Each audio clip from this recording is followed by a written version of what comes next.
Do not adjust your digital device. What you are about to see and hear may shock and appall you. Join our hosts as they encounter countless thrills, spills, chills, and hilarity as they explore the very weirdest in pop culture. The following media is so strange, so beyond the scope of what is normal, it will make you ask the question, why does this exist?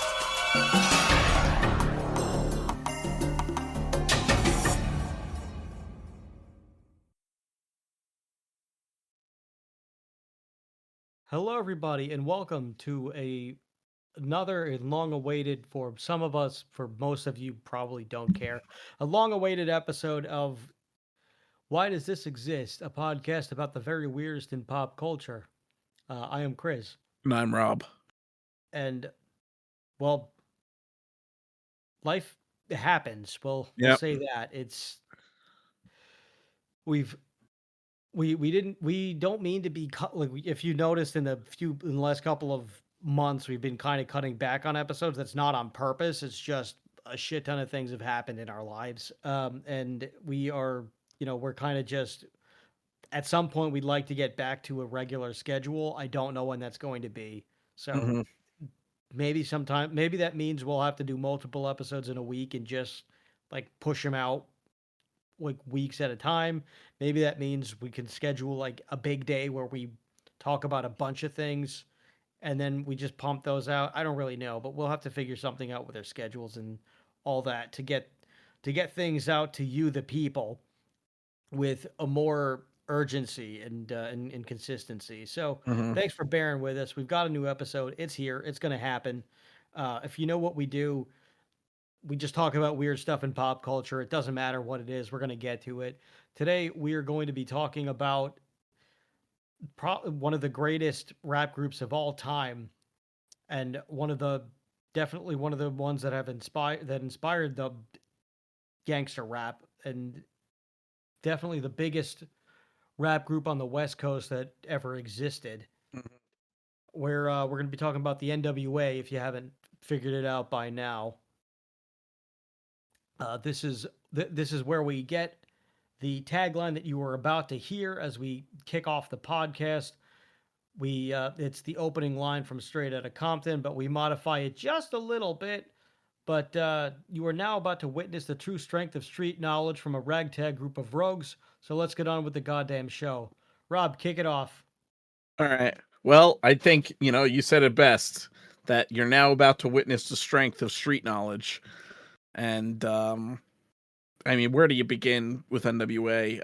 It's goes back to, the 80s. I would say they're probably the first, if not the first, definitely the most well-known and most ubiquitous hardcore gangster rap group. And they formed in the late 80s, 1987 to be precise. The original lineup was Arabian Prince, Dr. Dre, Eazy-E, Ice Cube, and DJ Yella. And then MC Ren joined shortly after. And Eazy actually was not originally going to be a rapper. He was actually just funding it. Right. He wanted to just run the record label and start that up. You see, before he was, he was a drug dealer, gangbanger guy with his cousin for many years, and he knew Dre Dre was like a club DJ, Yes. and he spun some records at some parties that he threw, so that's how they knew each other. But Eazy-E's cousin got killed in a drive-by, I believe, and he saw that and just said, I got to get out of this lifestyle. Otherwise, I'm going to end up dead too. So he decided, okay, I'm going to go into the music business. So he was going to start his own record label, and and N.W.A, or what became N.W.A, was just planned to be the springboard group for that label. Yeah. And Dre brought him on while they were producing one day, and he just said, "Hey, why don't you just try a verse? Maybe you could be a rapper. And he at first he hesitated. No, I'm not a rapper. I'm the business guy. Yeah. But and I think it was because of Easy E's unique voice that he pushed him into doing it, and they adjusted his flow and everything, and his voice was just so unique to the record Well, that that was the thing they that were like, we had to do this. Easy was not a rapper at all, had never done rapping or singing or anything, and didn't know how to do it. Right. So, They had to uh, coach him. yeah, they had Dre specifically had to really coach him, and basically like, so the first song, of course, that we're talking about was "Boys in the Hood," and which Ice Cube wrote, and originally it was written for another group that was on Ruthless Records, It was and CIA, right? I believe it was CIA. It was CIA or someone. Yeah, it might have been CIA, but they couldn't get into it. It wasn't their style. They weren't really into the lyrics, and which of course anybody who knows Boys in the Hood is about, living in the hood and driving a 6'4", which is a 64 Chevy Impala, um, and living that lifestyle. They weren't into that. And so Easy actually lived that, like, for real. He owned a 6'4" and was a gangbanger, and it just made more sense for him to rap it. And he was like, he couldn't do it. He wasn't a rapper. And Dre worked with him, for hours in the studio, just like punching in one line at a time basically until he got it, Yep. and created one of the most iconic rap songs of the 20th century. It was also one of the first rap songs that actually talked about what life really was like Yes. living in the streets of southern Los Angeles. Yeah, that Like, was or the big south of thing like with Compton, gangster really. rap. It was the lyrics were very much real, and I think that gangster rap and thrash metal kind of have this kindred spirit thing, because both were the rawest, most real version of their respective genres. Thrash metal with metal, and gangster rap with hip hop or rap. And so I think there's like really like a kindred spirit thing that goes there, and you had some crossover there with like Anthrax and Public Enemy and stuff. Well, I think that's what works so well because you could you could mash up the beats of a gangster rap song with the vocals from a thrash metal song, and a lot of them will make sense and line up. It's Yeah, pretty cool. yeah, I mean, like we've said it, where when we've been looking at our lyrics of various songs in the past, when um when we were in a band together, and a lot of them flow like rap songs. Like even my dad said that. My yeah, dad doesn't know any of this stuff, yeah, but he's looked at my lyrics and he's read like or I've read them out and he's him and a few other people have just said this is a rap song, and I've said no, it it flows like one, but it's not a rap song. yeah, It's metal, but they're pretty ubiquitous, so it's a fun time. yeah. But this was one of the first songs where it was about what it's like to live on the streets Yes. in a rough part of town, and to be to do all those things, and where you pretty much didn't have a whole lot of options of what you could do to make money. Where being a Yeah. drug dealer was one of those, and one of the ones that were very easy to profit from, but very And dangerous, of course. and I will I Most think I was gonna sorry, say, well, the lyrics I think also are very tongue in cheek, where people, if you read them at a base level and have no critical thinking or deeper understanding of the lyrics, you're gonna assume, oh, this is glorifying that lifestyle or glorifying being a drug dealer. But much like Slayer's lyrics about Angel of Death, Joseph Mengele, or War Ensemble, they're not glorifying those things. They're not glorifying Joseph Mengele or war. It's a tongue-in-cheek way of telling you the horrors of those subjects. And N.W.A.'s lyrics are very much that. They're it's Ice Cube's writing lyrics because he wasn't in that lifestyle. He was a kid witnessing this growing up in I think he was grew up in Crenshaw, which is right next to Compton. Right, And so he was, like, documenting it. yes, he was just writing what he saw out, much like Martin Scorsese, Mhm. based all his movies over what he saw growing up, with Goodfellas and all that. Uh it- Cube was just looking out his window and writing stuff down, or riding the school bus. And there's a really good scene in the movie in Straight Outta Compton, where Cube's riding the bus, and like all these classmates are like, making like gang signs out the window at this guy driving by, and the guy stops the bus and he gets on, and it's this OG, and he's like, you think you're hard, you think you're, threatens them basically. And he's like, telling them like, you idiots, stay in school, or otherwise you're going to end up on the street and I'm going to kill you, basically. And that's the kind of thing that Cube wrote about, because that's what he saw. And he wasn't glorifying it. He was just like basically documenting his reality through Right, song lyrics. and the music video for Boys in the Hood was like that too. It was Yeah, just and right, I think it was that or Straight Outta Compton, but it was similar where they were just documenting what they were just documenting street life basically. yeah, And they and MTV wouldn't air it at yeah, first. They wouldn't air it because they felt that it was too graphic, which wasn't graphic at all. It was just depicting just everyday life in Compton. yeah. Well, it's the same thing with like fuck the police, which got a huge amount of controversy when it came out.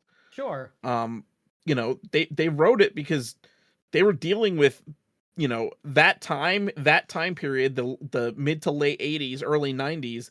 The LAPD was the most, or one of the most corrupt organizations in the country at the time. They were horrible. And they would Right. shake down people for like You had no the reason, just Rodney for the King you had the Rodney King beatings rod. filmed Yes, and both cops were acquitted of beating this guy to death. yes, no, he did die, Rodney King. Oh, I thought he died. No, Well, that's good. no, yeah, he didn't, because that was the whole thing. Is like, he came out later after like the riots happened, and he was like, why can't we all just get along?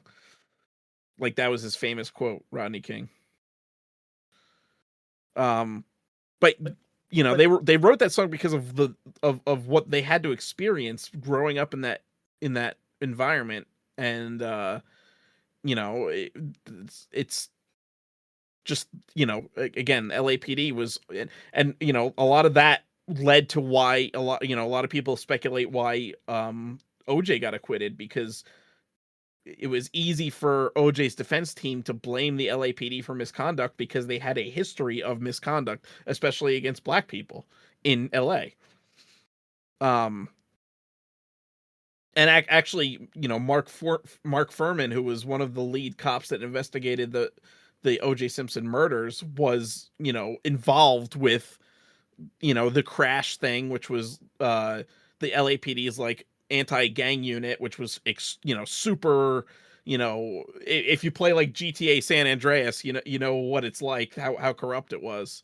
Um, so that's it. It all links up, and that's what they wrote about. And again, very similar to like punk music or thrash metal, where the lyrics are raw, and yes, they're tongue in cheek, but they're not trying to glorify what they're writing about. They're just telling you in the like plainest, rawest sense, this is what it was. right, and it was just so different for the time because Yes. rap was still pretty early. Yeah. I would say it was out of its infancy, but it was starting to get into its teenage years, I guess if you wanted to compare it to like stages of life Yeah. where it was getting angsty and you could feel that as there was this whole racial tension in America at the time.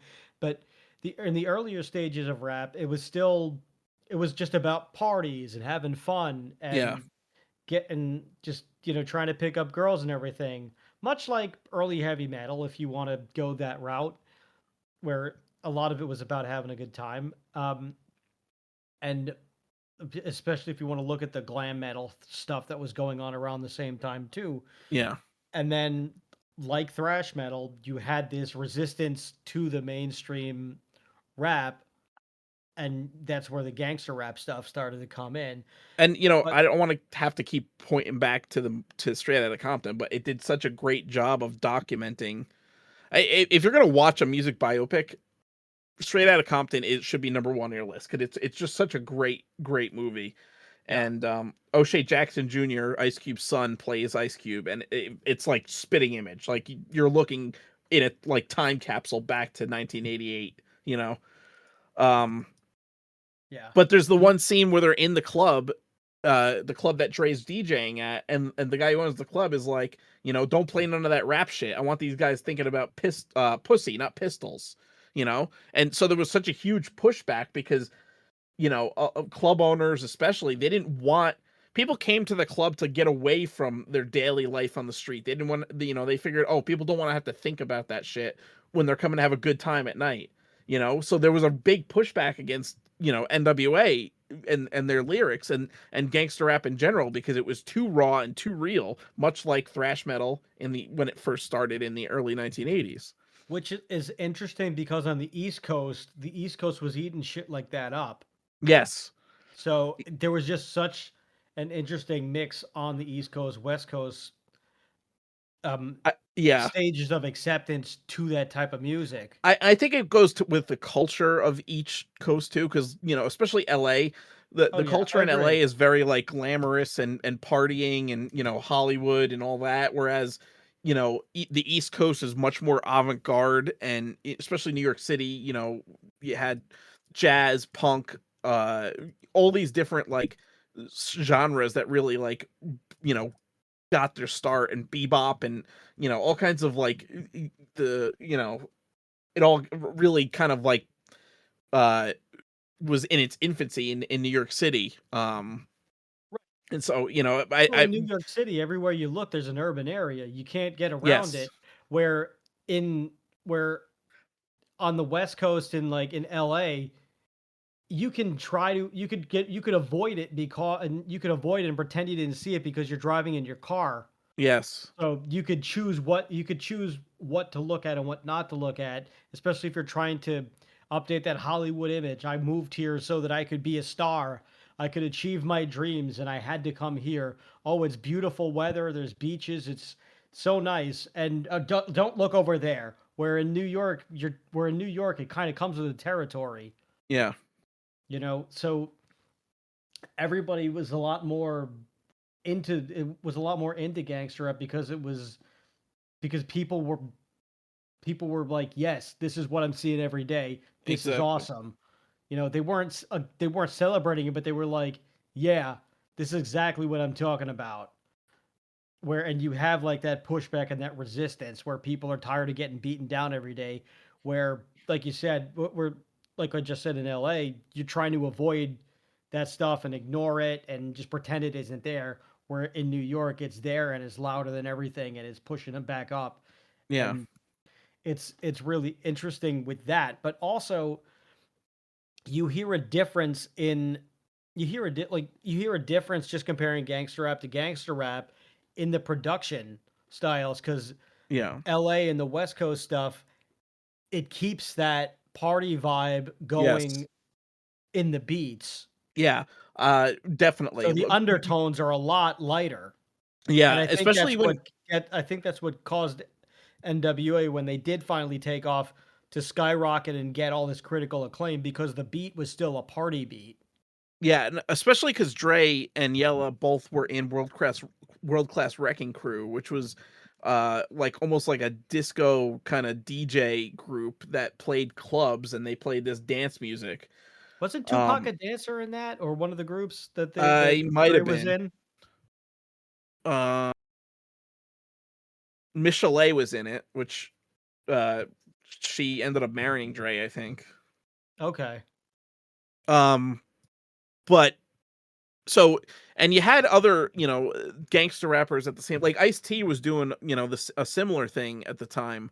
Um he really didn't like again come out with, like I would say his uh freedom of speech, just watch what you say, the Iceberg record. That one is like his really like, this is where he was like gangster rap. and obviously he got a lot of pushback. He was one of the people at the forefront against the PMRC in the 80s, um because his lyrics were more explicit than other rap artists.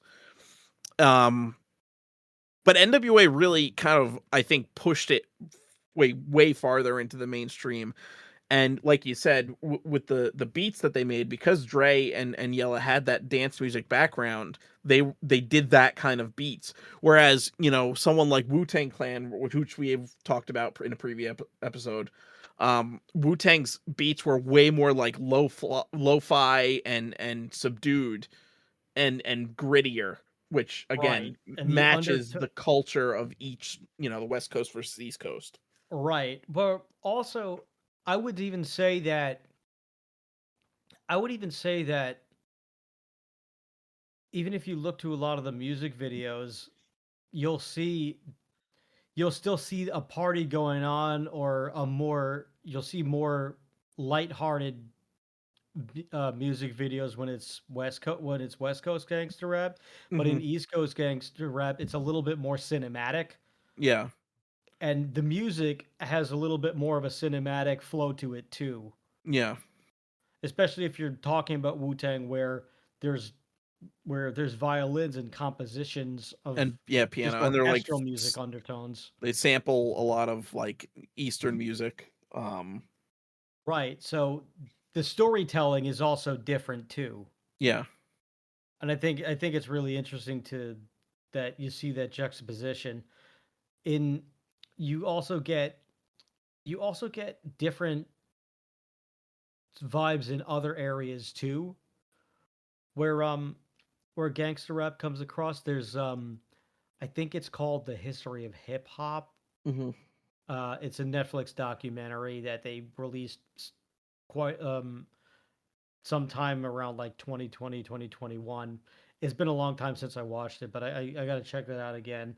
But you get like you the urban you'll see the themes of the urban area being repeated in the music, in the music too, which is interesting. Like you get kind of a party vibe in like the dirty South, but it's yeah, like it's more of like it's more of a gritty, muddy kind of party where it's just yeah, like anything goes kind of thing. yeah.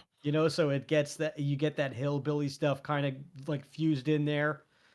And when you get to like Midwest rap groups, you could feel more of the East Coast, but there's also a little bit.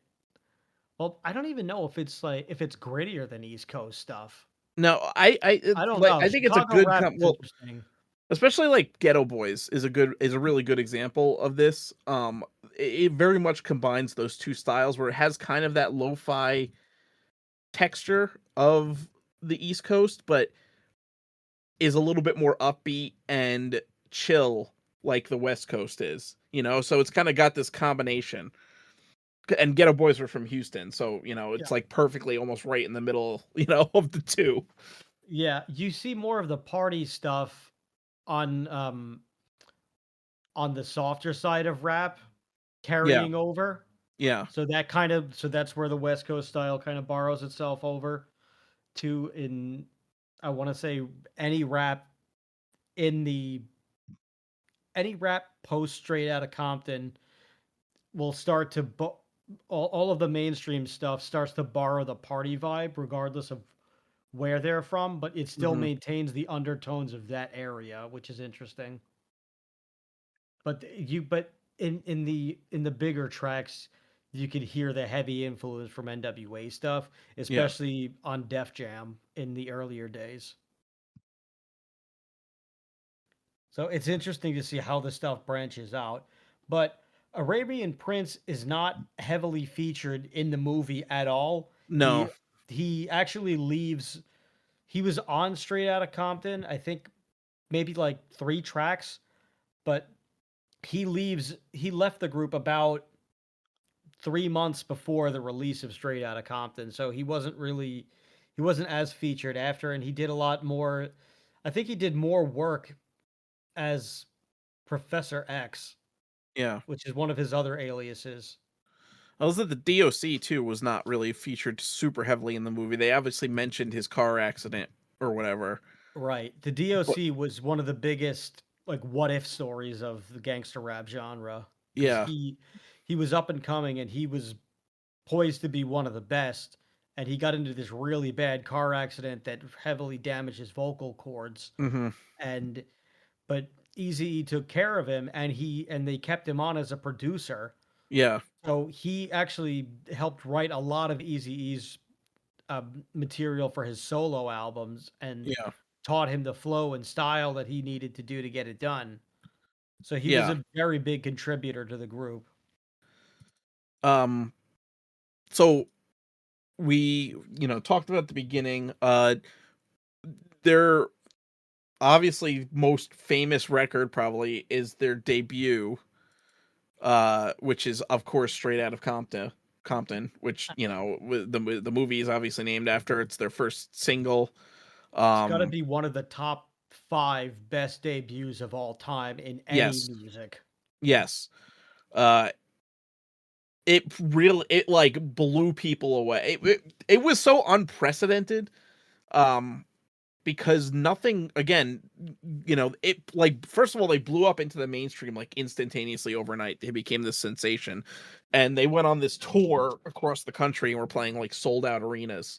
Yep. They went from basically this tiny little ass studio in LA that was That like a was one room studio to playing, sold out arenas across the right. country and And overnight. we're also pretty much blackballed by the entire industry because Yeah. of how different their music was and how Yeah, they were. raw and in your face it was, where MTV was suddenly it was the most requested video, the most requested song, the most requested everything where you couldn't Yes. touch where they became untouchable. And it became a problem for them, especially when they were touring southern states and the Midwest, where there were, vulgarity laws on the books in the counties they were playing, and they, Yep. the shows got shut down, shows got canceled. It was a big deal. And The one depicted in the movie is in Detroit yes. where they were told that they weren't allowed to play "Fuck the Police," Yes. and they just were like, "No, this is the song that people paid to see." Exactly. And they again, the They punk got rock maybe attitude of you're not going to tell us what we're not going to say, you know.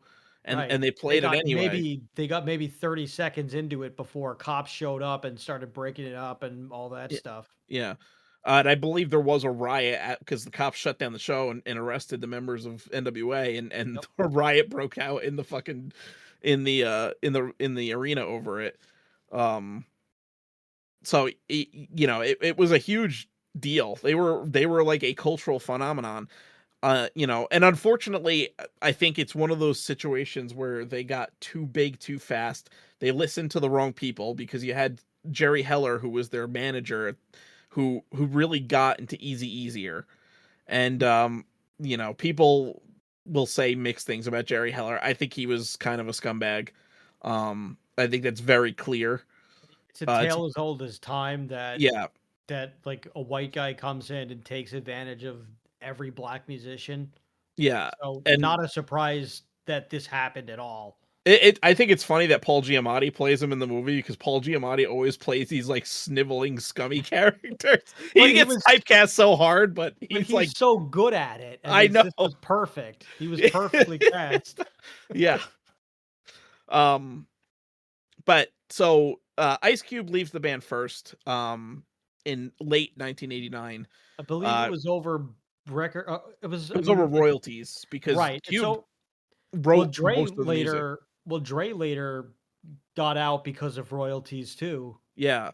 Well, so yeah, that's a little bit farther down the line because they released uh two albums after Cube left, 100 Miles of Running and a second one that I'm not going to say for fear of being canceled.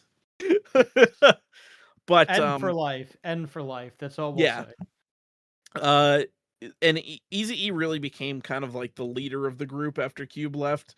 Uh Obviously Dre stuck was producing, but he took more of a larger role, started rapping a little bit more. Um MC Ren still kept going, and Easy obviously. Uh, but Easy E really became kind of like the leader of N.W.A. at that time, and this is really when the rest of the group started to break up too. Well, first of all, they decided to, for some reason, that I guess whatever, they were upset that Cube left the band, but they decided to write a diss track against Ice Cube, their primary lyricist. Not a good idea. Not a good idea. And Cube wrote probably the best diss track of all time in No Vaseline, and absolutely fucking destroyed N.W.A. Yeah. I saw I was watching an N.W.A thing earlier tonight, and they asked the DOC about the song, and he just said, "Oh man, I was so happy that I was not on that."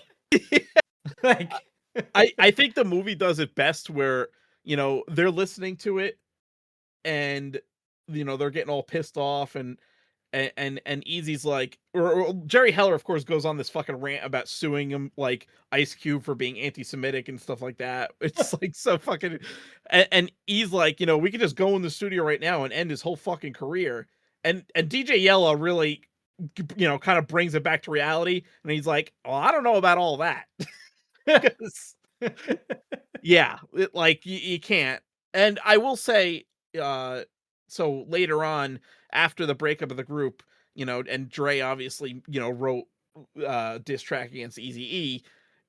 Easy E did come back with a really good diss track in Real Motherfucking G's. He fucked up Dre with that one.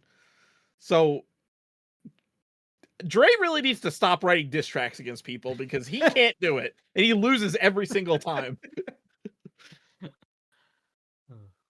well, Uh, he but certainly tries. yeah, Bless his heart. yeah. And I'm not gonna say Dre is bad. He did his the Chronic came out. That was a great album. He produced Snoop Dogg. Things really kind of changed Ice after the. Cube also had a super strong solo career. Yes, he did, and obviously he parlayed that into an acting career also. Yeah, And which he was one of the first people to do that too. yeah, yeah, After a yeah. He while, he really was. you started seeing a lot of rappers go into acting. Like you saw some of the guys from Onyx, and you saw some of the LL Wu Cool Tang J, dudes and LL Cool J. Tone But Loc, yeah, uh, Ice T obviously became. He went on to Law and Order. yep. Um, But but Ice Cube was one of the first guys to do that. I would argue Cube is probably one of the most successful of them too, because he Oh really yeah, has been in a lot of movies, and big movies. So, like, he was in Triple X, the second Triple X movie. He was the star of that. He did the Are We There Yet movie, which was a big comedy. Barbershop, um, Barbershop, Friday, the whole Friday Friday, series. which he wrote too, which it's and Did he write Boys in the Hood? I think he did write Boys in the Hood also, or he was involved with the writing of it. Um, so someone commented, I don't know if it was Cube that said this, but basically how like uh Friday is like literally a sequel to Boys in the Hood, just like it's like not the bad part of of living in that lifestyle or something. Because Friday it's just him like chilling on his porch, whereas like Boys in the Hood, obviously he's like a gangbanger that ends up getting killed. Yeah, Uh, so it's like the inverse basically. Um, right. This is just the stuff that happens when we're not involved in like gangs activity. yeah. So, uh, you know, I NWA comes out with their final two albums, and the cracks are really starting to show at this point. Um, Especially after the No Vaseline thing, the other members of NWA really start seeing Jerry Heller's influence over Easy E, and start to not trust him. So it really, and Dre really wanted to get more into producing and expand his record label. So Well, he wanted to Dre ends start up, Death Row. yeah, yeah, exactly. So he ends up leaving to do Death Row. However, he was still under contract with Eazy-E and Ruthless Records. So technically all the music that Dre made still Eazy got royalties for because he was still under contract with Eazy-E. And that was a big thing, when E wrote Real Motherfucking G's, where he was like, you know, he basically called him out for that. He's like, you're trying to diss me, but your tracks that you're making to diss me, you're paying me with them, basically. Um, and this was really what led to, in my opinion, and we talked about this on the Truth or Whacked for Easy, is We what haven't led to done one Easy of E's those death. segments in forever. No, we haven't. For those of Um, you who don't know what Truth or Whacked was, and maybe will still be at some point in the if we future. ever could figure out another one to do a Truth or Whacked Yeah, for, that's the problem. yeah, it was a some kind of conspiracy theory that we would just provide both sides as to whether or not If this someone, particular person was killed, was murdered, or if they just died of the way that it was reported, or of yes, some unexpected circumstance. yeah. So for those who didn't hear the episode where we did Easy, basically the story goes, uh, he still held on to Dre's contract. Dre wanted to get out of it, obviously. He was getting really successful with Ruthless Records. They signed Tupac, they signed Snoop Dogg. They were putting out some really good records. Dre was putting out his own solo stuff, but they had to get out of this contract. Now, Suge Knight stuck with Dre when he split up with from Easy and N.W.A. And Which Suge Knight was, I think the DOC introduced him to.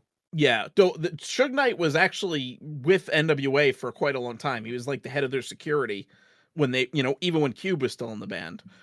And he went with Dre to start Ruthless Records and kind of became like, you know, co-owner slash, like enforcer kind of guy.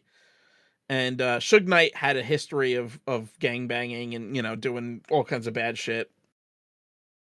So the story goes is that he met Easy at the record company, um, and him and a couple of thugs, and they basically threatened to like beat the shit out of him and uh to try to get him to release Dre from his contract. And you know so they did a number on him. Obviously, eventually they got him to sign. Now the story goes is that while they were beating him, they had injected him with blood of someone who had HIV positive blood. And Easy E ended up contracting AIDS, and he passed away sadly on March 26, 1995. Yeah. And during this time, a little bit before that, there were talks were beginning to surface about a possible N.W.A. reunion too, and Yeah, burying the hatchet, because yeah, Ice Cube Ian, met up with Eazy-E in yes, New York, and they just started talking and everything, and then they were trying to set up a meeting with Dre, and I don't know if they had the meeting or not, they but didn't. but they were talking about it, and even on and Easy was even going on interviews, just saying, "Yeah, I mean, I'm good. I'm down to do it. You Yeah, know, we could put this thing behind us and we could put out some new records and stuff." Which it would have been so awesome if we got that, but unfortunately we didn't. yeah, And then the um, whole thing happened, and he yeah. So he got passed sick. away. He got really sick and he was in the hospital. And Dre, I think, ended up burying the hatchet with him shortly before he died. Um, but I think, obviously too but late to do anything. I think he passed within days of announcing it. Yeah. Uh, so the story goes is that obviously the official story is that Easy E died of AIDS, which comes from his history of drug use and unprotected sex. Uh, but there's a lot of people, including Easy E's own son, that believe that it was Suge Knight that infected him on purpose to kill him. And Well, There Suge was Knight even gave away the detail during the yes. Jimmy Kimmel episode. Yeah, I was about to bring that up. So later on in the early 2000s, it must be like 2001, 2002, something like that. It was shortly after Suge Knight got out of jail for the first time. Well, I don't know if it was the first time. It was the most, his most recent time at that point. And Jimmy Kimmel made a joke about, wearing a bulletproof vest. And he's like, "Oh yeah, man, you've been away for a while. Everybody wears these now." And Suge Knight's like, "Nah, you don't shoot somebody anymore. You get someone with, AIDS blood, and then you inject it into someone and give them the Easy E treatment." And literally said this on national TV. This is Basically where admitted to the it. theory stemmed from because it Yes. seemed because most people, and I think we both can agree that this seemed like a confessional. Yeah. And I would not put it past Suge Knight to do this because there's a lot of speculation that he was also involved in the shootings of both Biggie and Tupac. Um, the guy was a gangster. He was 100% a gangster, and would not put it past him to murder people for his own personal gain because he had done it before, and is sitting in prison now for murdering somebody. So Yeah, you know didn't he run them over in a parking lot? yeah, at a McDonald's drive-through, he ran a guy over. And Must have been he some claimed it was burger. self-defense that the guy was coming after him, but like the cameras showed that it was bullshit and that he fucking just he like went after the guy. That must have been some shake. Yeah. Uh maybe the shake machine was broken again, so that's why he got pissed Well, off. I mean, that He couldn't pissed get me his off. McFlurry. Yeah, well, no, it wasn't time for the Shamrock Shake. I could see that happening over a Shamrock Shake. Yeah. So, again, a lot of people think that this is what happened, and even Easy Ezel's own son had said that his dad was murdered. So, it's hard to really say. Um so unfortunately, the reunion with Easy E never came about, obviously. And Easy, he went out to do a couple of good solo records after the group. They all really did, but nothing kind of I think Dre kind of was able to match the success of N.W.A. with the Chronic and his stuff with Snoop Dogg and Dre kind of became like this big name in rap. I think mostly because he was a producer, Well, yeah, and he he became a lot of right-hand men yes, for he became a right-hand man for a lot of people just big in yeah, the industry. Like he's credited with discovering Eminem yeah, and bringing and just I think he produces most if not every song that he's done. yeah, So he's a lot of people's go-to guy. hmm And this is why so much music has like he shaped like I would say him and the RZA are the two most influential producers in all of rap yeah. I because the would, two of them their touch has their touch has just come to every facet of the genre. You like and hip hop too. Like it's unbelievable the amount of work that those guys have done yeah, in just producing. yeah, and some of the most iconic Yes. albums in the genre. And the most iconic artists, like again Tupac and Snoop Dogg, and you have the RZA Even with all even of the beyond Wu Tang guys. even beyond rap. There's just a Yes, like they've done everything. yeah, Like to scoring movies, like it's it's unbelievable.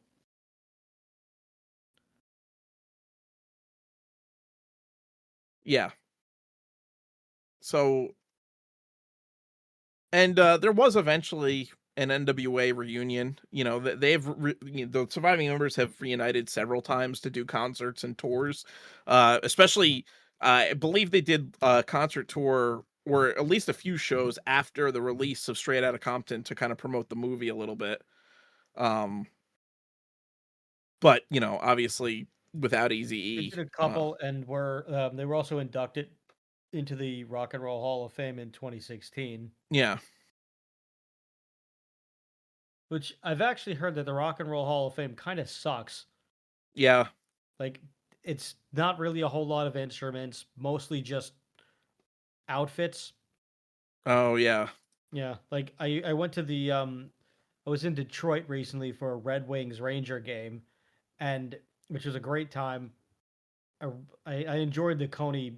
I enjoyed the Coney hot dogs better than Nathan's and Coney Island. So like they really know their shit with hot dogs in the Midwest. But I checked out the Motown Museum, and it was one of the coolest things I ever experienced. And there was a outside there was some lady who was also on the same tour as me, and she had just come from the Rock and Roll Hall of Fame because I guess her and her husband were doing just music museum tours or whatever. Hmm. That was their like little vacation or whatever. And she was just telling me that this was the best one, and that she was so disappointed in the Rock and Roll Hall of Fame. Yeah. But the Motown Museum was friggin' awesome. It's in the middle of the Hitsville. It's in the Hitsville building, and you get to go inside of where Barry Gordon's apartment was. There's Hmm. a Michael Jackson rhinestone glove that he had donated. There is a fedora too, but that was being repaired at the time, so I didn't get so that wasn't in the box with it. They have this. They have the I think it's a Gretsch from one of the Motown records. I think it was a Temptations record that they have in there. They have this piano that a bunch of people have played. The old console table, Planet. You have like platinum and gold records everywhere. It's a really cool thing, Hmm. and you get to go. And the tour concludes in Studio A, where all of those Motown hits were recorded, and like you get to do the Temptation walk and sing My Girl in there, and of course we all did it terribly except for the tour guide. But it was it was really awesome, and they're building an extension behind it, so that should be done by next September. And honestly, I can't wait to go back with the misses and check out what they're going to have in store, like what they're going to be able to take out from storage Hmm. and put into it and make it a real thing. They're also going to have a lot of. They're also planning on having a stage in there for Motown cover acts to come through and just kind of help you get an idea of what that experience was like. So it's going to be a great time, and honestly, Detroit is bouncing back. It's not the Detroit that your parents freaked out about. It's a pretty damn cool city. I liked it a lot more than I expected to. Hmm. And they got a good theater scene too. So yeah, Detroit's a cool place. Um, but what the hell were we talking about again? Oh yes, the Rock and Roll Hall of Fame. That's how we got here. I guess don't really go there if it's not an induction week or the induction and you paid tickets. Maybe go to Fair the enough. Grammy Museum if you want to go to another music museum, or just go to the Motown Museum Or once the extension is any Hard built. Rock cafe or casino or Honestly, you probably will find better things in the Hard Rock anything than you will in yes. the Rock and Roll Hall of Fame. But yes, N.W.A has wound up in there as well in the Hall of Fame, not the Hard Rock Cafe. Although Hmm. maybe some things wound up in the Hard Rock Cafe, like a jacket or something.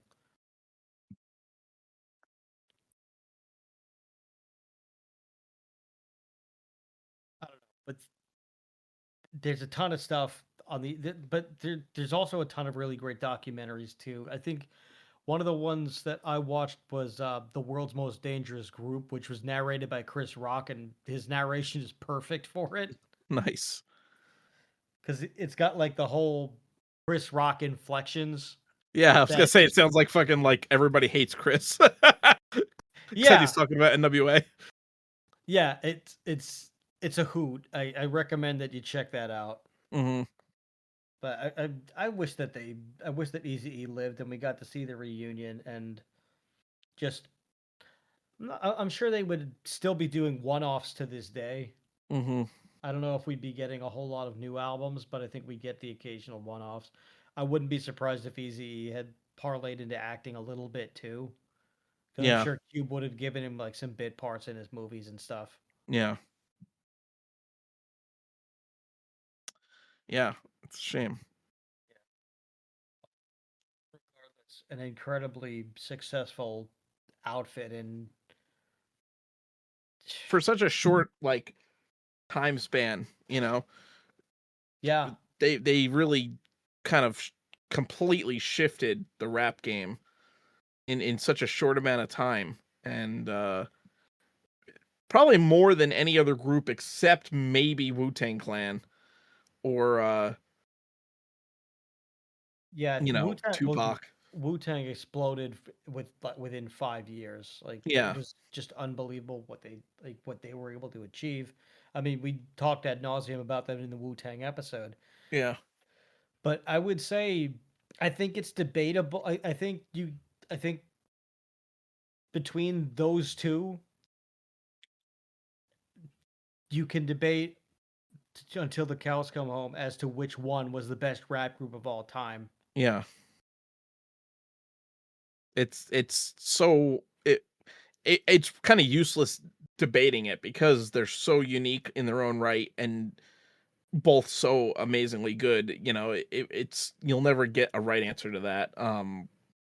But and again, both some of the most influential groups and shifted the rap game completely. Both of them did. So it's so hard to say. Um, Personally, I like Wu Tang a little bit more, my personal opinion wise, only because I like Riz's beats. I think I like the East Coast style of beats better. I Um, think I have a bias to that also, but that's also I think there's a bias because we live there too. but I will say Easy E is my favorite singular rapper. So, again, it's like a mixed bag for me. I love both of them. Um, Wu Tang as a group, but Easy E is my favorite, singular rapper. So, That's uh, funny. Cube is mine. yeah, I mean, Cube is awesome too. No Vaseline. It was a good day. Like he had so many hits after N.W.A too. The So whole Predator album is one of my go-tos, and America Comes Most Wanted. yeah, Like they're ridiculous. yeah, I would say, yeah, with, and I would say KRS One is a close second, yeah, but KRS is totally, totally different animal. He's more of like the philosopher of rap. yeah, His stuff doesn't get talked about enough, but we are talking about N.W.A on this podcast, but KRS One is ridiculous. But yeah, Cube is my favorite because because I think Cube's style it's almost like a fusion because especially his early stuff where Dre wasn't producing anything on hmm his stuff, it almost it still had that raw gritty energy to it, yeah, and that was reflected in the beats as well where like I think it was almost like a good it took influence from East Coast stuff too, I think. hmm So I think he had a really neat blend in there.